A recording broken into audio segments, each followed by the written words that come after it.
এই ঝর্ণার গর্জন শুনতে হলেও আপনাকে এখানে আসতে হবে। বিশ্বাস করেন, আপনি এখানে আসলে আপনি বুঝতে পারবেন না আপনি সৌদি আরব কোথায় আছেন। আপনি বিলিভ করতে হবে হয়তো কক্সবাজার, হিমছড়ি কিংবা নাইকেলছড়ি, বিশাল বিশাল বড় যে পাহাড়ি ঝর্ণাগুলা, সেই ঝর্ণার মধ্যেই মনে হয় আছেন। সত্যি এখানে আসলে আপনার মনে যত কষ্টে থাকুক এবং যত মন খারাপের কারণে থাকুক না কেন, নিশ্চয়ই আপনার মন ভালো হয়ে যাবে।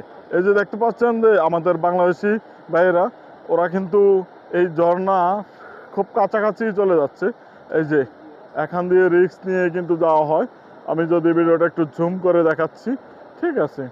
এই যে এই যে দেখতে পাচ্ছেন যে এই লেককে আপনাকে আসতেই হবে। আপনি যদি রিয়াদ থাকেন, আপনার মন ভালো করার জন্য হলেও আসতে পারেন, নিশ্চয়ই আসবে না। আমার পক্ষ থেকে আপনাদেরকে এইখানে আসার নিমন্ত্রণ রইল। ভালো থাকবেন, আল্লাহ হাফেজ।